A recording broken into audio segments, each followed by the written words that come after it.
Hi കൂട്ടുകാരെ, ഇന്ന് നമുക്കൊരു ഓണ ഫംഗ്ഷന് പോകാനുണ്ടായിരുന്നു കേട്ടോ. എവിടെയാണെന്നല്ലേ, എൻ്റെ ചേട്ടൻ്റെ ജോലി സ്ഥലത്തായിരുന്നേ. അപ്പം ഞാനും വൈകിയ ചേട്ടനും കൂടിയായിരുന്നു ഓണ ഫംഗ്ഷന് പോയിരുന്നത്. പിന്നെ ഞങ്ങൾ പോയപ്പം തന്നെ അവിടെ അത്തപ്പൂക്കളമൊക്കെ ചെറുതായിട്ട് ഇട്ടിട്ടുണ്ടായിരുന്നു, ബാക്കി ഇടാറുണ്ട്. പിന്നെ നമ്മളും കൂടിയൊക്കെ അങ്ങ് സഹായിച്ചു കൊടുത്തു കേട്ടോ. ഇതാണ് ചേട്ടൻ്റെ ജോലി സ്ഥലം, ഗോഡൗണ്. പിന്നെ അവിടുത്തെ ജോലിക്കാരാണ്, സ്റ്റാഫുകളാണ് കേട്ടോ, അവിടുത്തെ സാറ്. പിന്നെ അവിടുത്തെ ജോലിക്കാർ ബാക്കിയുള്ളവരാണ് കേട്ടോ. ബാക്കി എല്ലാ അത്തപ്പൂക്കളൊക്കെ പിന്നെ ഇട്ടിട്ടുണ്ടായിരുന്നു. പിന്നെ സാറിൻ്റെ മക്കൾ, നമ്മളെല്ലാവരും കൂടി ഉണ്ടായിരുന്നു. അങ്ങനെയാണ് നമ്മൾ ഊഞ്ഞാൽ കണ്ടത് കേട്ടോ.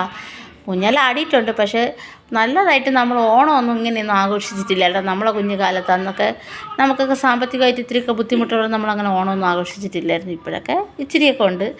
എന്നാലും അങ്ങനെ ഇരിക്കുമ്പോൾ നമ്മൾ കുറച്ച് മാടപ്രാക്കളെ കണ്ടത് കേട്ടോ. അത് അവിടെ അരി ഉണ്ടായിരുന്നു, വന്ന് ഇരുന്ന് കഴിച്ചിട്ട് പോയപ്പോൾ എടുത്ത വീഡിയോസാണ് കേട്ടോ. അത് പറന്ന് പോയപ്പോൾ കാണാൻ തന്നെ നല്ലൊരു ഭംഗിയുണ്ടായിരുന്നു കേട്ടോ.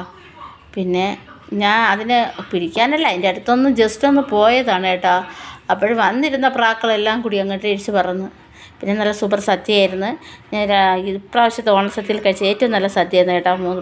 3 തരം പായസമൊക്കെ കൂട്ടി സൂപ്പർ ഹാപ്പി ഓണം എല്ലാവർക്കും.